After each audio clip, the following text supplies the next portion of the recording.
Testing, testing, testing. Alrighty, so we are back, and I just got my Eldrazi tribal deck opened up here.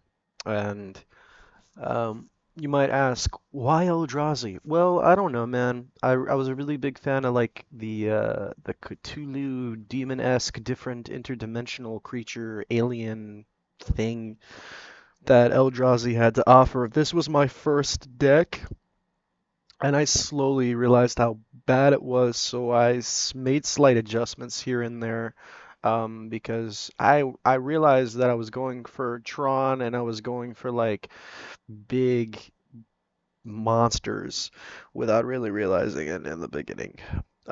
Even though I love the style of it, and even now, like I don't think this deck is really all too difficult to fight against. I mean, I do and I will win some with these cards I have in this commander deck, but I also realize like it's not as competitive as you might hope it would be.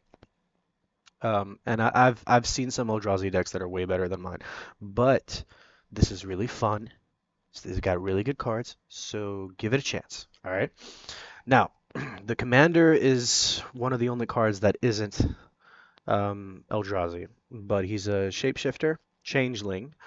It's Morophon the Boundless for 7 mana.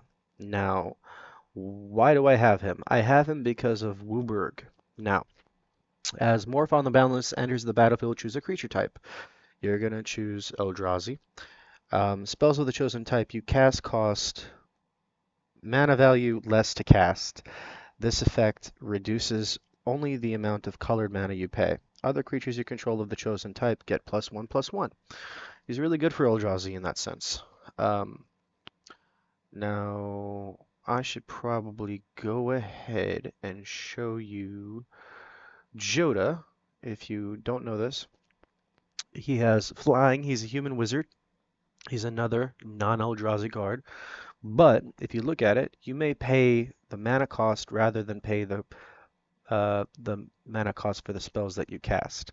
Um, so Wooburg, if you have both of these two out, um, you're essentially not gonna pay the cost. And let me double check to verify that, but I'm pretty sure that's how it works. Morphon. Okay, Morphon the Boundless. These are like winning. This is for winning. This is not what I'm looking for. Morofon and Joda. Let's do EDH.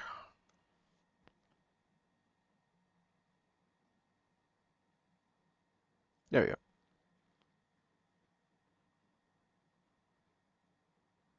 Oh my God.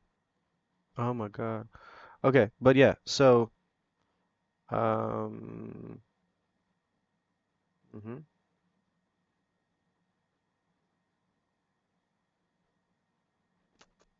Well,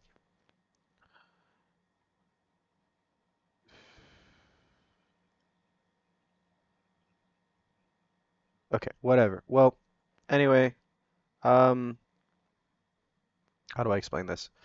So, spells of the chosen type you cast cost the mana color less to cast. This effect only reduces the amount of colored mana that you pay, right?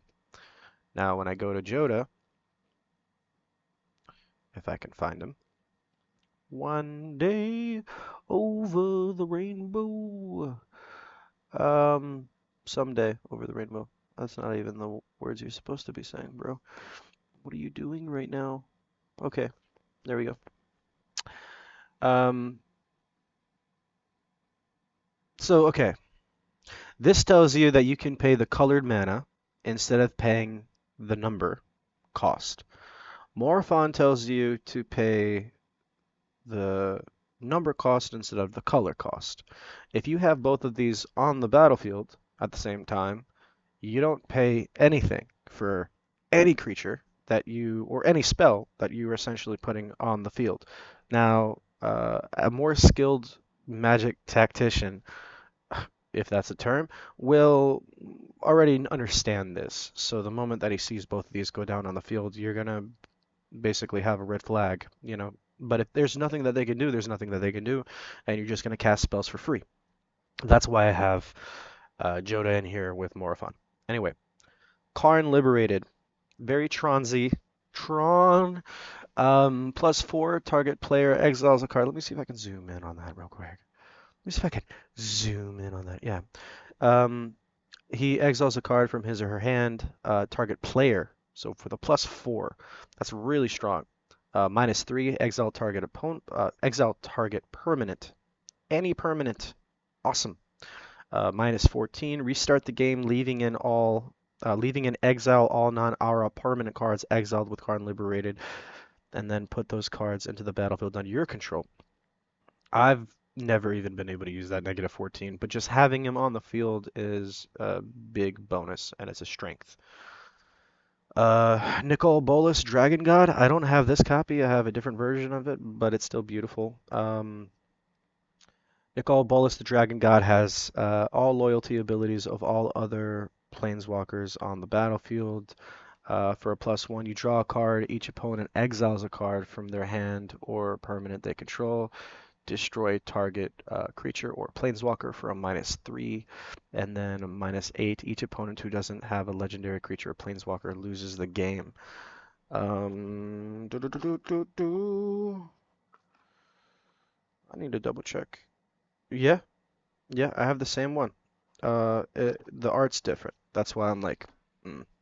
Anyway, Ugin the Ineffable. Listen, he's ineffable. You can't effable him. You can't F him. It's ineffable. He's a dragon. It's awesome. He's colorless, so it's anyway, colorless spells you cast cost 2 less to cast. And Eldrazi being all void of color, no color, um, just gives you that. It's awesome. Exile the top card of your library face down and look at it. Create a 2/2 colorless spirit creature token. When the token leaves the battlefield, put the exile card in your hand for a +1. Now for a -3, destroy target permanent. That's one or more colors. Most people don't play monocolored decks, so either way, it's a win-win.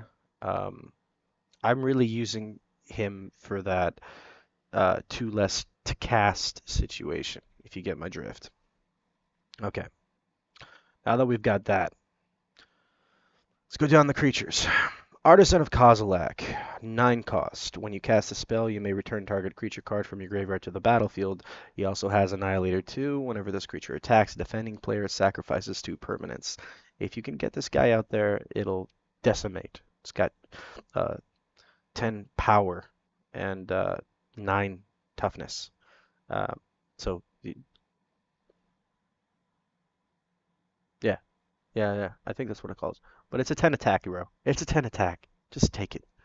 I'm not really great with terminology, as you can see. Bearer of Silence, 1 black, 1 random, devoid. This card has no color. When you cast Bearer of Silence, you may pay 1 + 1 colorless. If you do, target opponent sacrifices a creature. It's flying, and he can't block, but it's useful. Blight Herder, Eldrazi Processor. When you cast Blight Herder, you may put 2 cards your opponents own from exile into their owner's graveyards. If you do, put 3 1/1 colorless Eldrazi Scion creature tokens on the battlefield. They have sacrifice this creature, add 1 to your mana pool. So, yeah, you're taking 2 cards from exile and putting it in their graveyard instead, but you get 3 1/1 tokens. I've got a Megatron in here just for my own shits and giggles. I understand Blightsteel Colossus is not really the best circumstantially because of the mana draw and because I'm sure it's been used a lot in history, but I like it. Trample, Infect, Indestructible. Um, if it's put into the graveyard from anywhere, reveal Megatron and shuffle it into its owner's library. So you get the opportunity to use it twice unless if it gets exiled. Blister Pod, when it dies, you put a 1/1 colorless Eldrazi Scion token into the battlefield that has sacrifice this creature, add 1 mana to your pool. That's just for 1 green. Brood Butcher, 1 green, 1 black. When it enters, 1 colorless scion creature token. Same thing. And for black and a green, you sacrifice a creature. Target creature gets -2, -2. It's a 3/3, and you need 5 mana in total to use it. 1 black, 1 green. Brood Monitor, 2 green, 4 random.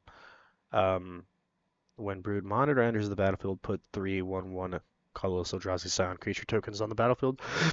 3/3. You get the drift. More creature tokens. Yeah, same thing. You put another creature token. Now, why do I do this?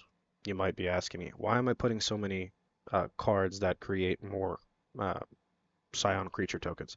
Because you can sacrifice those fools for the larger, more monstrous uh, creatures that I have. So, like Conduit of Ruin. When you cast Conduit of Ruin, you may search your library for a colorless creature card with converted mana cost 7 or greater. Reveal it, then shuffle your library and put that card back on top.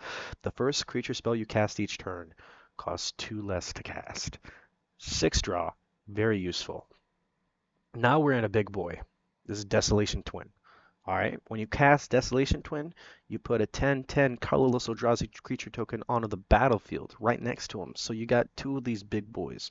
Could you imagine attacking with 2 big 10s? You got 20 damage right there. You just need to hit him twice, it's over. Eldrazi Displacer for 2 and a colorless mana. Exile another target creature, then return it to the battlefield tapped under its owner's control. That's more of a slight control fix. Again, we have mana of every color in this situation, so it's going to be useful. Eldrazi Mimic, 2 random, 2/1. Whenever another colorless creature enters the battlefield under your control, you may change Eldrazi Mimic's base power and toughness to that creature's power and toughness until the end of turn. So it's copying whatever just came in. Anyway, Eldrazi Sky Spawner. Flying. When it enters, I get another Scion creature token. Endbringer. 6 draw. You untap it during each other player's untap step. You tap this thing. It deals 1 damage to target creature or player. You tap it, and you also use a mana. Target creature can't attack or block this turn. And if you use 2 mana and tap this, you can draw a card. And that's on everyone's turn, not just yours. Eternal Scourge. You may cast Eternal Scourge from exile. When Eternal Scourge becomes the target of a spell or an ability an opponent controls, exile Eternal Scourge for 3 mana. Eyeless Watcher. Green and 3. When it enters, put 2/1/1 colorless Scion creature tokens on the battlefield. So you kind of see where I'm going with this, right? I really hope you are, because if you don't see it by now, I'm just going to keep going down the list. Fathom Feeder, black and blue, Death Touch. It has Ingest. Whenever this creature deals combat damage to a player, that player exiles the top card of his or her library. Pretty useful. And then for a black and a blue and 3 random, you draw a card. Each opponent exiles the top card of his or her library. That's a 1/1, but it's pretty crazy. A Flare Drone, a black and a red. First strike. Whenever another colorless creature enters the battlefield under your control, target opponent loses 1 life. It's a 3/1, and it's doing this. Herald of Kozilek. Red, blue, random. Colorless spells you cast cost 1 less to cast. Amazing. It that betrays. 12 cost, but trust me, you can still pull it off. Annihilator 2. Hopefully you remember. Basically, whenever this creature attacks, Annihilator 2 means they sacrifice 2 cards, 2 permanents that are on their side of the field. Whenever opponent sacrifices a non-token permanent, put that card onto the battlefield under your control. And it's an 11/11. Joda Archmage Eternal. We've talked about it. Wooburg, amazing, flying. But you need, a white, a red, and a blue, and a random. Kozilek, the Great Distortion. 10 cost, okay? Whenever you cast a spell, if you have fewer than 7 cards in your hand, Draw cards equal to the difference. Amazing. Right there. I mean, you're low on cards. That's what you need. He has Menace and discard a card with mana value X, counter target spell with mana value X. Uh, yeah. Um, I guess you have to match their mana value. Yeah, you have to match what what's the mana value? Discard a card with mana value X. Mm, I got myself stumped on that. I haven't played this in a while. You can look it up. Maybe you can let me know in the comments. Anyway, Krufix, God of Horizons. Blue and a green, 3 random. It's a legendary enchantment creature god, indestructible. As long as your devotion to green and blue is less than 7 Krufix isn't a creature. You have no maximum hand size. If unused mana would empty from your mana pool, that mana becomes colorless instead. It's a 4/7. Um, I like him. And the no max hand size is kind of why I have him in there. Matter Reshaper, 3 mana. When Matter Reshaper dies, reveal the top card of your library. You may put that card onto the battlefield. If it's a permanent card with converted mana cost 3 or less, otherwise, put that card in your hand. Still useful. Pathrazer of Ulamog, Annihilator 3. So they're sacrificing 3 creatures now. And it can't be blocked by 3 or more creatures. It's a 9/9 for 11. Sifter of Skulls. Whenever another non-token creature you control dies, you get a 1/1 scion creature token. Same thing. Sacrifice it, get more mana. Whenever a land enters the battlefield under an opponent's control, that player exiles the top 2 cards of his or her library, and you draw 2 cards. For a black and a blue and for a random, it's a 5/7. Pretty useful at that point in the game. Spellskite, 2 mana draw. Uh, basically for uh, 2 life or 1 blue, you can change the target of target spell or ability to Spellskite. So if you get attacked by something, you can essentially get it absorbed by this ball with a little, I think it's a demon or a dragon on it, whatever. The reality chip, blue and 1 random. You may look at the top card of your library at any time. As long as this reality chip is attached to a creature, you may play lands and cast spells from the top of your library. Reconfigure, blue and 2 random. Amazing. It's an equipment jellyfish for a 0/4. Sorry. Thought Thought Harvester. Blue and 3 random Eldrazi drone. Flying whenever you cast a colorless spell, target opponent exiles the top card of his or her library for a 2/4. Um, again, we're going down the list. Thought Not Seer. 4 mana. When Thought Not Seer enters the battlefield, target opponent reveals his or her hand. You choose a non-land card from it and exile that card. When Thought Not Seer leaves the battlefield, target opponent draws a card. 4/4. Ulamog, the Ceaseless Hunger. It's probably the most expensive card I have in this deck, but it's there for a reason. It's a 10 cost mana, so you need 10 random mana. Um, when you cast a spell, exile 2 target permanents. It's indestructible, and whenever Ulamog the Ceaseless Hunger attacks, defending player exiles the top 20 cards of their library. You're either going to completely annihilate them if you're able to make consecutive attacks, or if they have no cards that they can draw from the deck, they're going to end up losing the game that way as well. And it's if they're not able to remove it in time, I mean, this thing is a decimator. It's really difficult to play with or against. Um, Voided Tenant, green and 2 random, and for a green and 1 random, you put a card an opponent owns from exile into that player's graveyard, and then you get a 1/1 colorless scion creature token on the battlefield. 2/3. Where was I? Okay. Void Grafter. 1 blue, 1 green, 1 random. It's devoid, and it has flash, so you cast it whenever.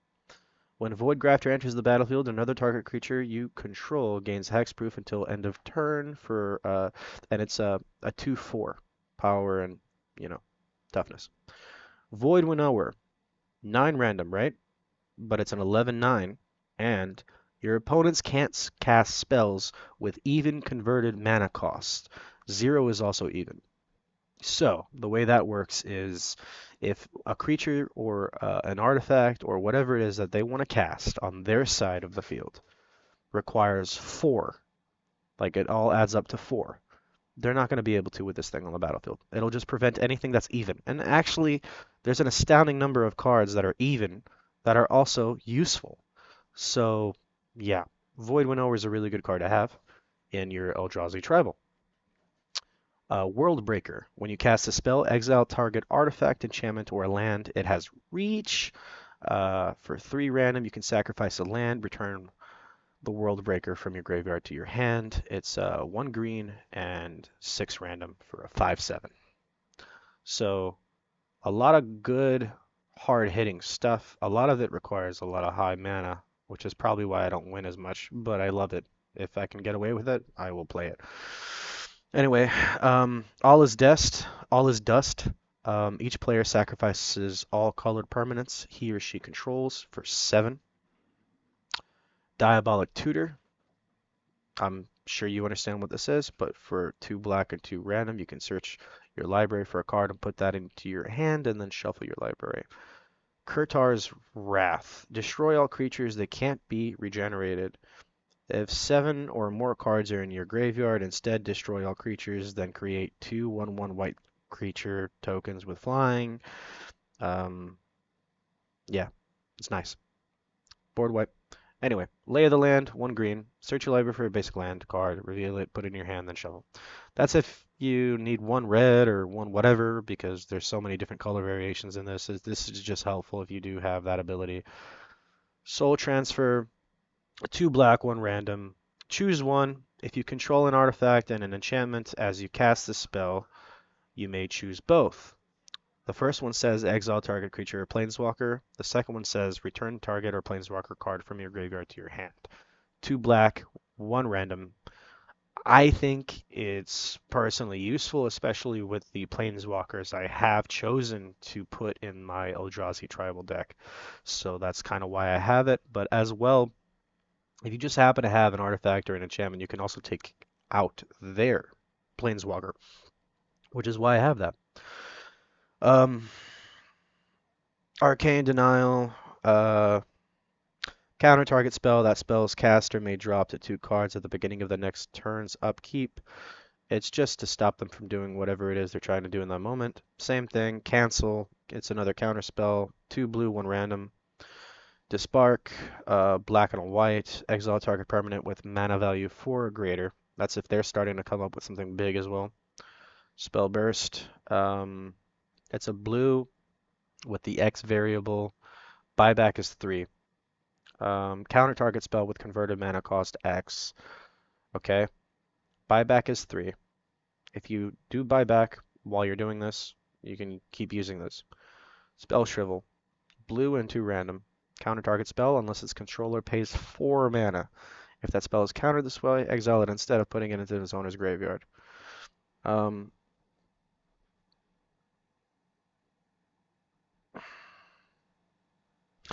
I still think it's useful. I don't think a lot of people are going to pay 4. Uh, yeah, another counter spell. And then exile target creature power or toughness 1 or less. Counter target sorcerer spell. Put a 1/1 Eldrazi sound creature. Blah blah blah. 2.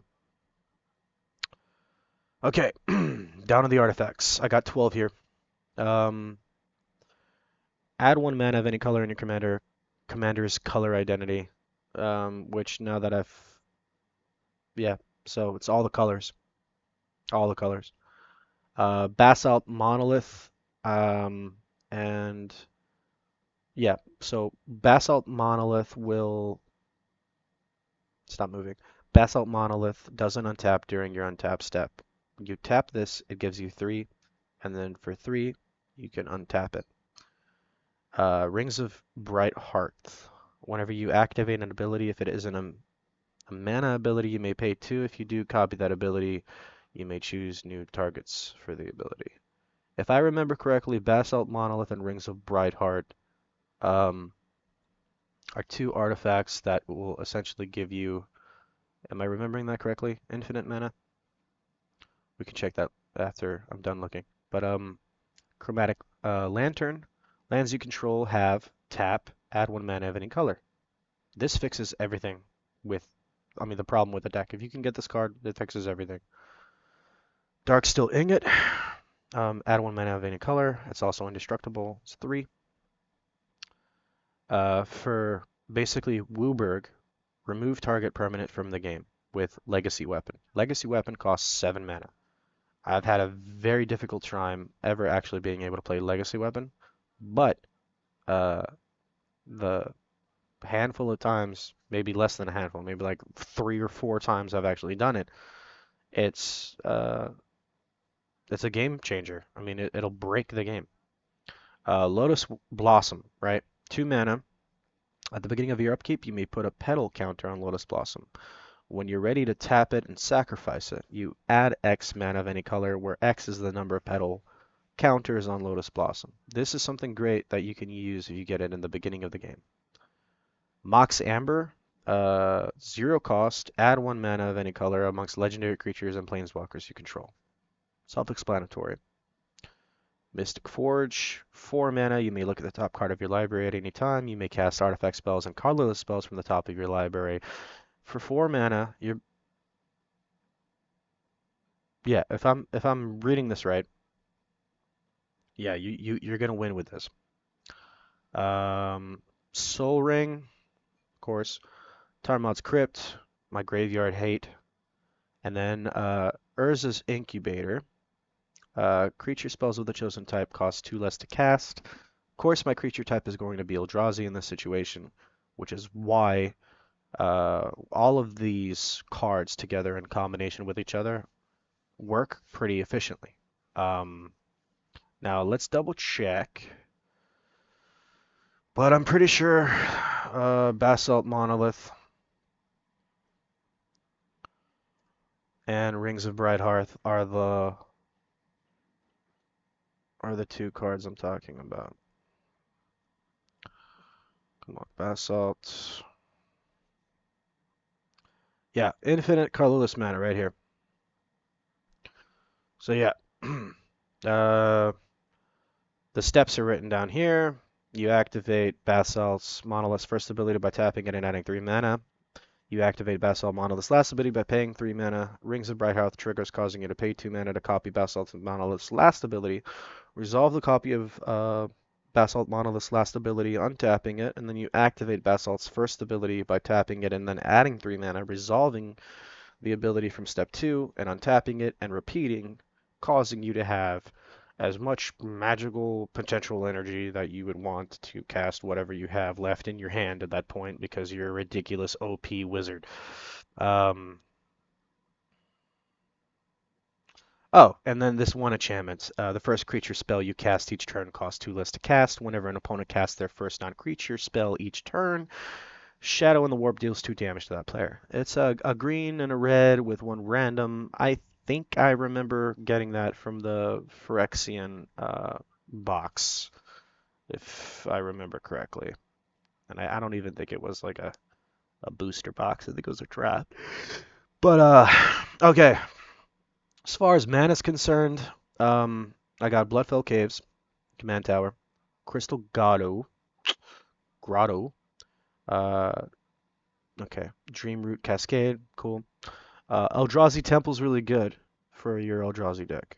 Uh, if you spend it on colorless Eldrazi spells, it gives you 2 mana.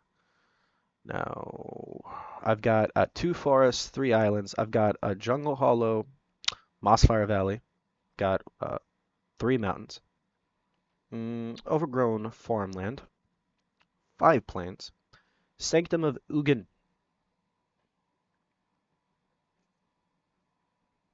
It'll allow you to, whenever you cast a colorless spell with converted mana cost 7 or greater, you may sacrifice Sanctum of Ugin.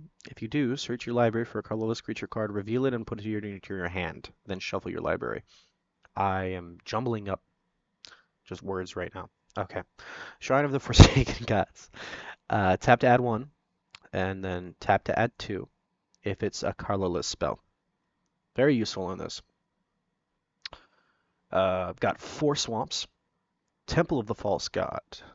It adds two if I control five or more lands. I've got the World Tree. Um, yeah, as long as you control six or more lands, lands you control have tap, add one mana of any color. And then for double Wooburg, sacrifice the World Tree, search your library for any number of God cards, put them into the battlefield, and shuffle your library. That's useful if you have a lot of gods, but in this case we only have like one, so I'm not worried about it. I've got one Tranquil Cove. It says I have two, but I only have one. Um, Blue and white. Urza's Mine, Urza's Power Plant, and then Urza's Tower. Now, if you don't know, it gives you one, and if you have all three, um, it'll just it'll give you three more. So you have six for three. Woodland Cemetery, it's black and green, and that'll be it. So I've got 35 lands, 5 sorceries, 7 instances, 12 artifacts, 36 creatures, 3 planeswalkers, and Morophon the Boundless leading the helm of my Eldrazi tribal deck. I hope this was helpful. I am going to get off right now. And oh yeah, don't forget to subscribe and like if you get a chance. I'm going to be trying to push more of my decks and my lists on the channel. That way, this might help you guys with some ideas if you're trying to build, or if you want to compare, or even if you just want to tell me how bad my decks are. It is what it is, bro. I'll talk to you later.